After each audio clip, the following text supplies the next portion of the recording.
The dumpster fire, that is Spotify. If you were looking for something to help you jump ship, I think this is something that could literally change the game. Some people are having a real problem with the CEO of Spotify is doing. All of a sudden now, Spotify absolutely will be able to do this. Here's where I feel like it's all gonna fall apart for Spotify.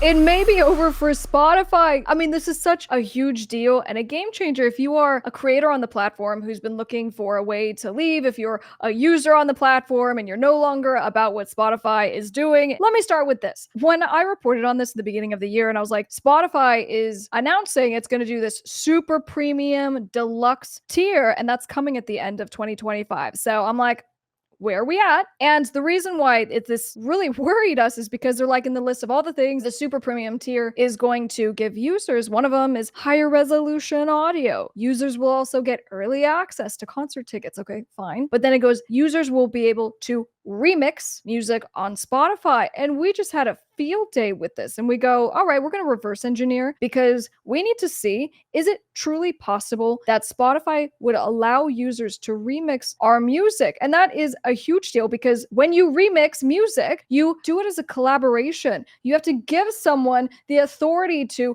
remix and then release it, and then maybe you don't like the final remix. Maybe you don't want to collaborate with certain people. This is absolutely a collaborative process, and it requires permission, sometimes compensations. I mean, there are music producers who do remixes as like a full-time gig, and they get paid really good money for this. Okay, so with that context, we go, can Spotify even do this? So we reverse engineered, and we went and looked at the music distributors and the major ones. We've reviewed the major ones, the mid-tier ones, pretty much everyone at this point. And we go, in the contracts that you guys sign, when you distribute your music to Spotify, the contracts very often, not in every single one, but almost every single one, it says you're giving the right to the distributor to give rights to Spotify. And those rights often included remix rights. At the time that this language was put into place for a lot of these distributors like DistroKid, their contract has been the same for many years. Unlike a lot of distributors who update their contracts ever so often, they've kept theirs the same. So this language was kind of like pre-AI. And the reason is because there was a time where you needed to give DistroKid or other music distributors the right to create little previews of your songs, right? To send it to iTunes. And so in doing that, they have to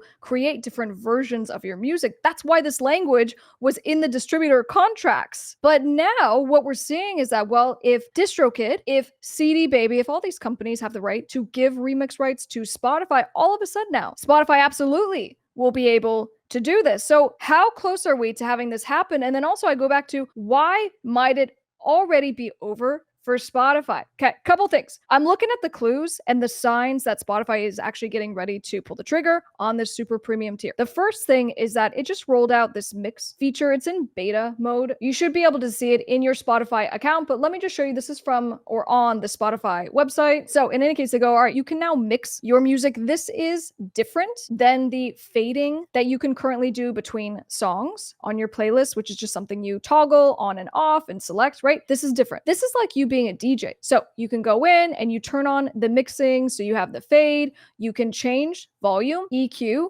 effects, use the waveform for beat data, right? So you're kind of acting like a DJ. So if you are looking on your playlist, there should be a little button here for mixing. Now, the question is, well, is this a big deal? Do you guys even care about this, right?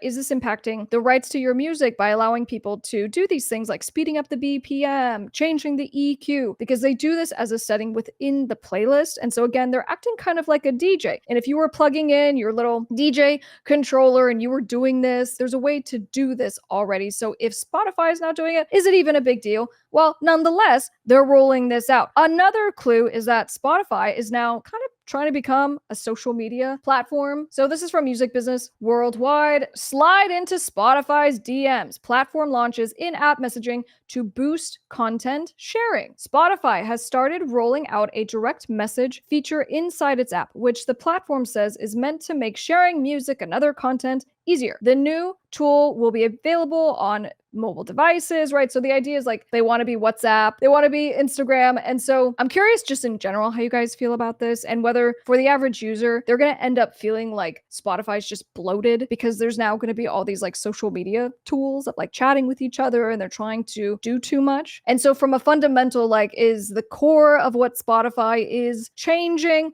Now that's a user question. We're looking at this from both the user standpoint as well as the artists who use this platform standpoint, but that's another clue, right? They're rolling out the things that they have, I think, because they're gearing up to do the big launch. Now, here's where I feel like it's all gonna fall apart for Spotify. Apple comes along and they made a little announcement. Look out, Spotify. Apple Music is introducing a new tool that allows users to import playlists from other streaming platforms. In other words, Apple is making it possible for people to jump ship from Spotify and come on over to Apple. This is from Consequence of Sound. After beta testing in Australia, New Zealand, the playlist importing tool is now available in the US, UK, Mexico, Canada, France, Brazil, and Germany. As reported, the tool can be found in a new music settings menu called Transfer Music from Other Music Services. Now, here's what I think Deezer should do.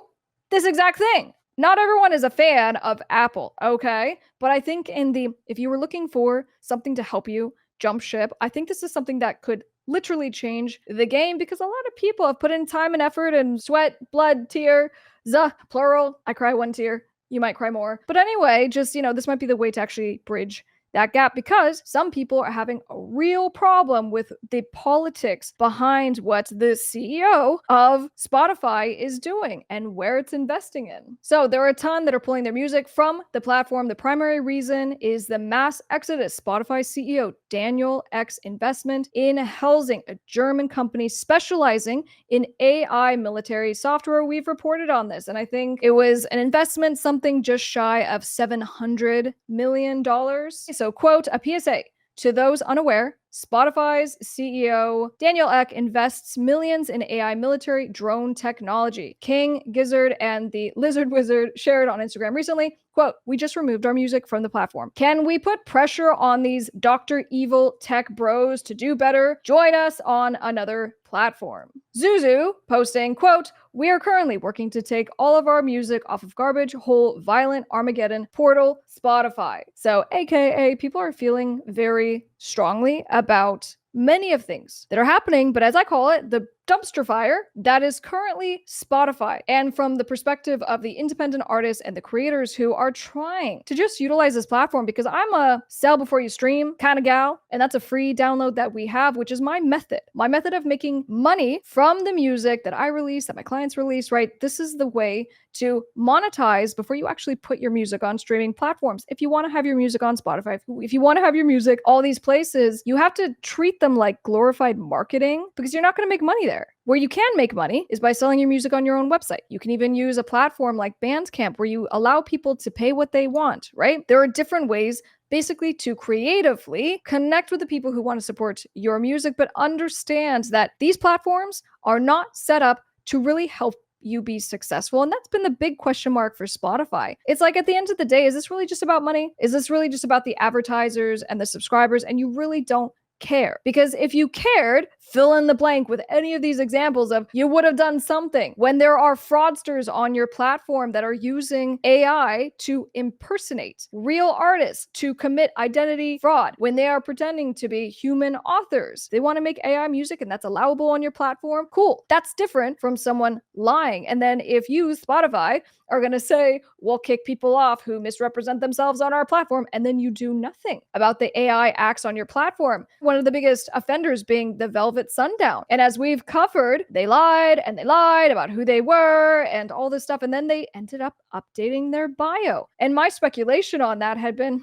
I bet Spotify got a hold of them. I bet Spotify reached out, and I go, if that's the case, that's even more offensive. It's one thing to be silent. It's one thing to ignore the problem because, I don't know, are you just data gathering? What are you doing, Spotify? But it's another if you're like, hey, actually, we want to give you the cheat card here. Just fix it. We're not going to delete it. I don't know what happened in that situation, but I just kind of go back to, at some point, I'm curious if there's going to be such a surge and such a uncontrollable amount of nonsense that is happening on this platform. And that's the nicest word I could possibly think of, because what's happening is horrifying. But I wonder that there's going to be a tipping point. And also just because of the volume, right? So even just the volume of AI music, right? It is going to drown out. It's a matter of time. It is going to drown out human authors, and that might be good for you. That might be bad. Leave a comment down below. But nonetheless, independent creators who want to be separate from all of this stuff and don't want to have to rely on middlemen, you have to do something. And the something that you can do is sell before you stream. And you could even take your music completely off of these platforms. And I know the rub. I know why you don't want to, because you're just going to make it difficult for people to find your music. You are now taking up a pitchfork, and maybe that's not what you want to do. You're not trying to fight all the distributors. You wish they would do better, but you're just trying to work your day job to support your music career until it can bring in enough revenue. And I totally get that. And that's why we do this channel. So guys, make sure you subscribe. We're here to help you, including to help you monetize your music to make money. I'm very glad that you're here. I'm Tom Music Attorney. I'll see you on the next one.